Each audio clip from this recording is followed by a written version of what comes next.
그만하자 그래요. 다 그만할 거야. 이렇게 푸는 건 아닌 것 같아요.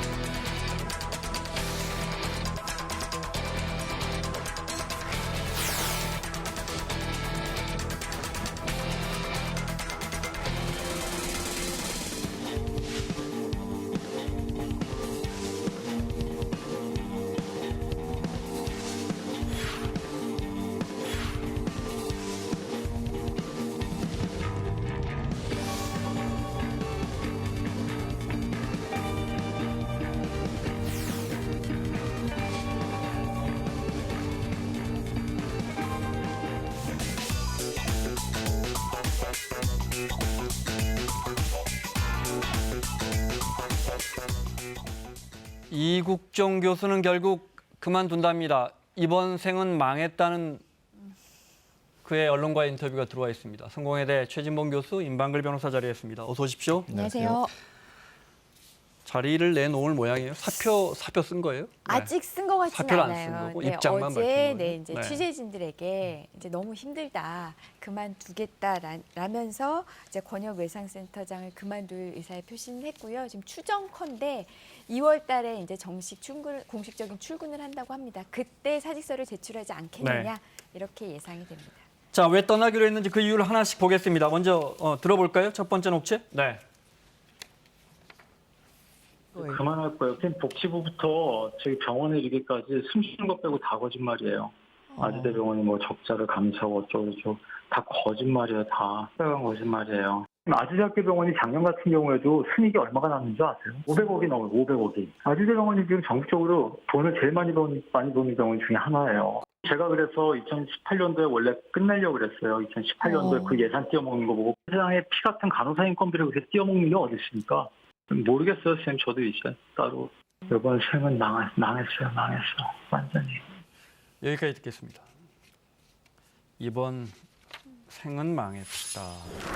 그 젊은 사람들이 이생망이라고 해요. 네. 왜 그런 말도 쓰긴 하는데. 쟁점별로 하나 짚어보겠습니다. 일단 아주대병원이 외상센터 때문에 적자다. 우리도 어느 부분은 그렇게 알고 있었거든요. 네, 예컨대 그 외상센터에서 다 입원이 안 되는 환자들 본원으로 들어오면 그 환자는 지원 안 되니까 적자고. 근데 그거 아니라는 거예요. 그러니까 네. 이국종 교수 말은 작년도만 해도 500억을 벌었다는 거 아닙니까? 그러니까 네. 적자가 다 새빨간 거짓말이다 이렇게 얘기했어요. 물론 진실은 모릅니다. 아직은 네. 우리가. 물론 그게 감정적으로- 외상센터 때문에 벌었다는 말은 아닌 거고. 그렇죠. 네. 그러니까 전체 아마 네. 이제 이국종 교수 표현을 흑자가 나고 빌려보면 있다. 흑자가 나고 있다. 병원 네. 전체가. 그러니까 결국은 병원 전체 흑자가 나고 있는데 네. 적자가 났다고 얘기하는 것 자체가 그 말은 결국 이국종 교수 말이 사실이란 말의 전제에서 말씀을 드리면 네. 병원이 더 많은 돈을 벌기 위해서 외상센터 환자들을 자꾸 다른 병으로 보낸다. 네. 이렇게 들릴 수 있는 부분이어서 네. 이 부분은 이제 이국종 교수는 병원이 거짓말을 하면서 외상센터 때문에 돈을 못 버는 네. 것처럼 그렇게 얘기하는 것이 불합리하다 이렇게 얘기하고 있는 거죠. 두 번째로 논란이 됐던 게 그때도 간호사 채용. 간호사가 많이 필요할 거 아닙니까? 특히 전문적인 간호사분들이. 네, 왜냐하면 외상 환자라는 게 정말 위급한 분들이 오기 때문에. 네. 그럼 뭐 여러 명이 동원될 거고 맞아요. 간호 인력이. 그렇죠. 그리고 근데 24시간 하잖아요. 그걸 한 절반만 고용하고 나머지는 본원에서 일하시는 간호사로 뽑아버렸는데 네. 복지부는 그거 문제가 됐을 때 조사했더니 문제 없는 걸로 나왔다. 그러니까 네. 그게 이제 논란이 되고 있어요. 그러니까 작년에만 복지부에서 63억 원을 줬다는 거예요. 돈을 네. 지원을 해줬는데 그 돈 자체가 결국은 간호 외상센터예요? 인력을 네. 그렇죠. 네. 간호 인력을 더 보충하라고 보내줬는데 이국종 교수 주장에 따르면 63억을 모두 다 간호사를 위해서 뽑지 않고 외상센터에 근무하는 간호사를 뽑지 않고 본원에 있는 간호사들을 채용하고 돈을 줬다 이렇게 얘기를 하고 있어요. 네. 근데 문제는 뭐냐면 병원 측은 뭐라고 얘기하냐면 원래 그 돈을 병원에서 더 많은 돈을 지원해서 원래 인력보다 더 많은 간호사를 뽑고 운영을 하고 있었다 이미. 네. 그 사람들에게 인건비를 준 거다. 그러니까 결국 문제가 없다 이렇게 주장을 하고 있고 이국종 교수는 그 지금 운영되는 인원보다 더 많이 있어야 되는데 그 인원을 더 뽑아주지 않았기 때문에 이 돈 자체는 결국 병원이 일반 병동에 일하는 간호사들이나 아니면 의료진들에게 월급을 지급하는데 사용했기 때문에 이게 잘못됐다 이렇게 주장을 네. 하는 거예요. 근데 복지부는 아마 이렇게 본 것 같아요. 네. 이걸 개인이 유용하거나 아니면 개인이 다른 방법으로 쓰지 않고 네. 인력 충원이나 인력의 인건비를 지급하는 데 돈을 썼으니 문제가 없다고 판단한 것 같은데 네. 여기에는 시각차가 있는 거죠 분명히. 이국종 네. 교수의 시각과 이제 복지부에서 보는 관점은 약간의 차이가 있는 걸로 보여집니다. 네, 알겠습니다. 이 교수는 또 이 병원이 이렇게 나오는 데는 뒤에 복지부가 있다. 그 뒷배에 복지부가 있다 이렇게 주장합니다. 들어보겠습니다. 문자 메시지 병원장이 킥킥거리면서 네가 그렇게 해봐야 소용없어. 보이니까 제가 찍었겠죠. 자랑하면서. 기가 막힌 게 이번에 국감 터지고 나서도 복지부에서 현장 실수한다고 왔는데 좋은 얘기만 하고 가고 병원하고 병원의 기획조정실장한테 복지부 관료가 지금 응급의료과장이 메시지를 즉 보냈어요. 안녕하세요 하면서 굉장히 친하게. 그러니까 기획조정실장이 그 메시지를 받고 전화를 했나 봐요. 그 복지부 응급의료과장하고. 그러니까 자기는 덮고 싶은데 이 국정위가 시끄럽게 해서 자꾸 윗선에서 얘기가 내려오니까 적당히 하는 척이라도 해라 뭐 이런 식으로 왔다고 우리 기획조정실장이 이렇게 찍 써가지고 메시지를 보낸 게 저한테 보여줘요. 이렇게 네가 그래봐야 소용없다고 이러면서 이게 뭡니까 정말. 제가 이제 뭐 어디다 기대가지고 이걸 합니까. 자, 특히 아주대병원 병원장이나 아주대병원으로부터 이 교수가 눈밖에 난 것 중에 한 이유 중에 하나가 닥터헬기입니다. 네, 닥터헬기가 지금 닥터헬기가 전국에 일곱 7대, 대. 그중에 네. 이제 이 아주대 그 수도권 남부권역센터에도 한 대가 있는 거죠. 네, 맞습니다. 전국적으로 7대가 있어요. 지금 네. 화면에도 나오고 있는데요. 뭐 인천, 네. 뭐 충남, 전북 쭉 있는데 이 아주대에 있는 이 헬기는 조금 특별합니다. 네. 이게 전국 최초로 24시간 닥터 헬기라는 이름으로 이제 전국에서 최초로 이제 시행이 됐는데요. 이게 네. 2018년도에 경기도가 이 국비와 도비를 지원받아서 도입을 했습니다. 이때 아주대병원을 이제 사업자로 지정을 했거든요. 이게 작년 8월 31일부터 24시간 닥터헬기가 운영이 됐는데요. 네. 근데 지난해 11월에 그 독도에서 그 소방헬기 추락했던 네, 거 네. 기억하실 거예요. 그 추락한 소방헬기와 이 24시간 닥터헬기가 동일한 기종입니다. 네. 그래서 정부에서 이거 긴급 안전 점검에 들어갔거든요. 그래서 이제 2달 정도 계속해서 이게 운항이 되지 못하다가 이제 운항을 할 수 있게 됐는데 문제는 앞서 우리가 설명해드린 대로 이 이국종 교수님이 이제 나는 이 헬기를 타지 않겠다라고 네. 하는 바람에 또 이게 좀 문제가 되고 있습니다. 네, 이 의료진도 부족하고 병원은 눈에 보이지 않게 이 헬기 운영을 별로 썩 달가워하지 믿어하지 않죠. 않고요. 예. 네. 소음 문제도 있으니까요. 또 주변 주민분들 시끄러우니까 싫어하죠. 네. 누군가에게는 정말 소중한 닥터헬기가 이렇게 전부 다 안 좋은 눈으로 바라본단 말이에요. 그래서 갈등이 심했답니다. 네, 그 부분 들어보겠습니다. 헬기 같은 경우에도 저는 제가 미국에서 와가지고 그때 2003년부터 헬기 탔어요. 저는 이 일을 지금 20년 가까이 했다고요. 매일 거의 타는데. 근데 그렇게 할 때마다 얼마나 욕실을 해대고 회의하는데 사람 이렇게 세워가지고 말이야 너 때문에 병원 망하게 생겼다고 하고 환자나 보호자들은 저한테 20년 가까이 헬기 탔는데 단 한 번도 저한테 컴플레인 하신 적이 없어요. 오히려 제가 좀 시끄러우셨죠 죄송합니다 그러면 아유 저렇게 목숨 걸고 환자들 살리는데 고맙다 그러고 아까 그 데리고 온 환자는 괜찮냐고 오히려 저한테 물어보신다고요. 근데 민원 가끔 몇 개 들어오는 걸 가지고 병원에서 그걸 빌미를 잡아가지고 보직 교수들이 치는 거예요 이걸. 저는 욕은 욕대로 먹으면서 목숨 걸고 헬기 타는데. 사실 헬기는 기자들 저희 방송 기자들 중에도 비 오고 이런 날 안 타려고 하는 사람들 간혹 있어요. 위험하잖아요. 근데 그렇죠. 이제 맨날 탄단 말이에요. 이 교수랑 다른 의료진들이. 그런데 아주대병원 측에서는 아주대병원에 이국종 교수 있다니까 전국의 권역에서 다 또 주로 또 많이 실었고 맞아요. 그 환자들 크게 돈도 안 된 뭐 병원 입장에서 수익도 안 나는데 자꾸 환자들은 밀려들고 주민들은 시끄럽다고 민원 오고 병원은 계속 이걸 안 좋게 바라보는 것 같아요. 그렇죠. 구조적으로. 네. 그러니까 병원에서는 사실 이제 이 닥터헬기 문제도 이국종 교수 말은 이런 거예요. 그 소수의 의견이 있을 수는 있겠죠. 뭐 시끄럽다고 민원을 넣는 분이 뭐 있다고 보여요, 저는. 그런데 그 숫자가 대다수는 아니고 이국종 교수 말에 의하면 소수에 불과한데 그걸 가지고서 닥터헬기 문제도 계속 문제를 삼는다. 결국 지금 말씀하신 건 닥터헬기를 경기도에서 지원해 준 거 아닙니까, 저거? 네. 저러다 보니까 더 많은 환자가 아주대병원 권역예상센터로 올 수밖에 없어요. 그럼 병원 입장에서는 이익도 나지 않는 손님들, 그러니까 환자들이죠. 네. 한마디로 얘기하면. 그런 분들이 오는 것을 그렇게 탐탁치 않게 생각했다고 하는 것이 이국종 교수의 주장이고요. 네. 그래서 결국 닥터헬기의 소음 문제도 환자를 더 많이 데려온 것에 대한 반발이고 더 많이 못 데려오게 하기 위해서 그렇게 얘기하는 거다. 실제적으로 저게 민원이 그렇게 많이 들어오는 게 아니다라고 지금 주장을 네. 하고 있어요. 그래서 이 문제는 사실관계를 확인해 봐야겠지만 이 문제 때문에 사실은 병원 측과 그다음에 이국종 교수 사이에 갈등이 생기고 있는 것이죠. 네. 헬기 문제, 헬기 소음 문제 잠깐 들여다봤어요. 저희 취재진이. 네. 잠깐 화면 보겠습니다. 네. 헬기가 고속도로 입구에 착륙하는데요. 3중 추돌 사고로 중상을 입은 환자를 15분 만에 병원으로 이송해서 앰뷸런스가 고속도로에서 살릴 수 빨리 달릴 수 있었습니다. 있다고 생각을 하지만 항공기보다 더 빠르게 달릴 수 있는 그런 앰뷸런스는 없거든요. 하지만 외상센터 주위 주민들은 불만이 큽니다. 다 시끄럽다는 걸 죽겠어. 우리도 세 사는 사람은 시끄러우면 갈 날에 거의 우리가 잠을 못 자는 거예요.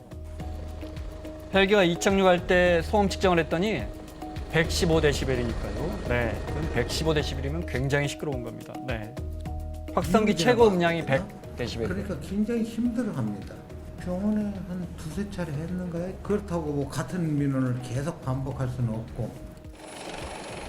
자, 네티즌들이나 이런 분들은 아니 생명 살리는데 저 소음 하나 못 참느냐 하지만 그렇죠. 주민들 입장에서는 다른 문제일 것 같고 저게 하루가 멀다 하고 뜨고 내리니까 그래서 이걸 주민들이 그래도 좀 참으세요라고 해서는 이거 구조적으로 풀릴 문제 같지는 않아요. 그러니까요. 그래서 뭐 이게 뭐 생명의 소리다 오히려 헬리콥터 소리가. 네. 그러니까 이거를 좀 참아야 되는 거 아니냐. 생명보다 더 중요한 건 어디냐 이런 목소리도 하시지만 우리가 네. 잠깐 화면에서 본 것처럼 저기서 직접 살고 계시는 분은 사실 그 소음으로 인한 고통이 상당하다는 거잖아요. 네. 그래서 단순히 이거는 사람을 살리기 위한 거니까 참으세요라고만 해서는 안 되고요.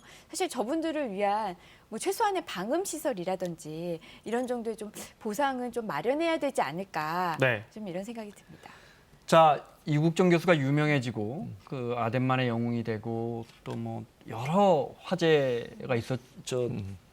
여러 생명을 그렇죠. 드라마틱하게 오천성 정말 네. 네, 구했잖아요. 그러면서 권역별 외상센터도 지원이 점점 많아지고 그러면서 점점 뭔가 자리를 잡고 있는 과정에서 지금 이 의료원장의 폭언 문제가 터지고 결국 이 교수가 물러날 것 같습니다.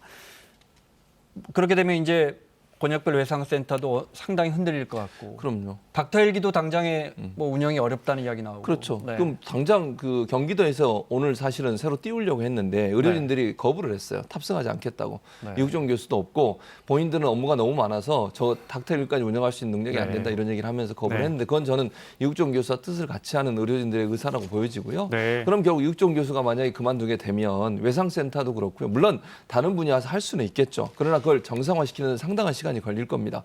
그래 닥터헬기 같은 경우도 이국종 교수가 중심이 돼서 운영이 됐고 의료진들이 함께 손발을 맞춰왔는데 네. 이국종 교수가 만약 닥터헬기를 안 타고 외상센터장을 물러나게 되면 다른 의료진도 함께 빠져나갈 가능성이 충분히 저는 있다고 보거든요.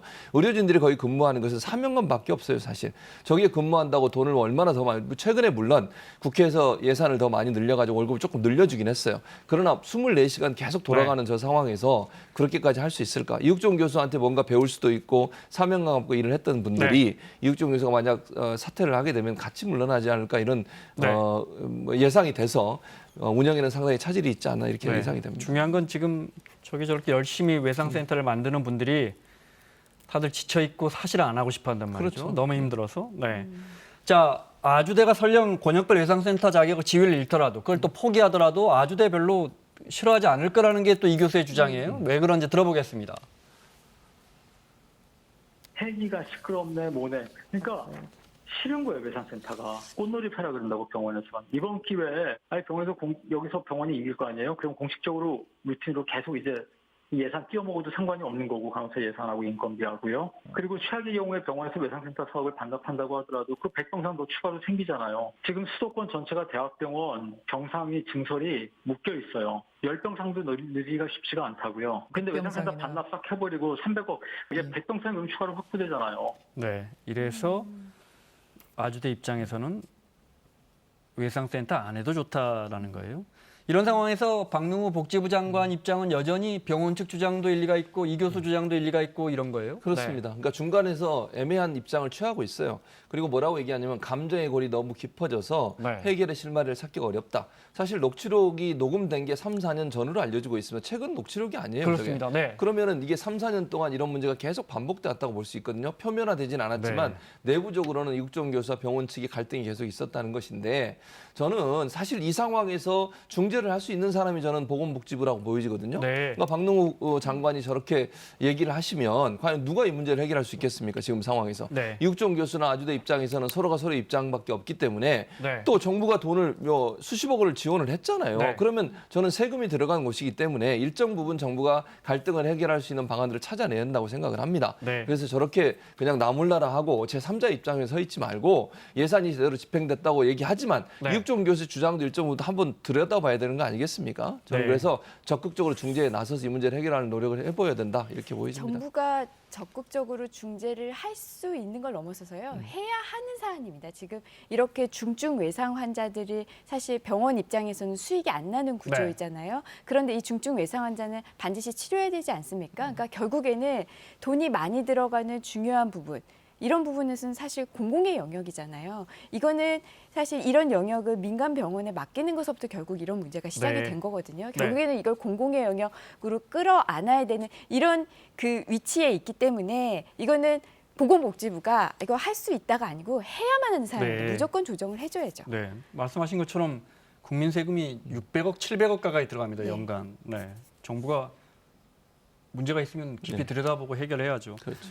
끝으로 이국정 교수의 과거 닥터헬기 관련 발언 들어보면서 다음 주제로 넘어가겠습니다. 용감한 파일럿과 비행사들과 항공대원들과 의사들이 목숨을 걸고 자기와 관계가 없는 어떤 타인을 위해서 희생할 수 있는 나라. 그래서 우리가 진일보하는 선진사회로 나가기 위해서 그렇지 않습니까? 자, 여기까지 듣겠습니다.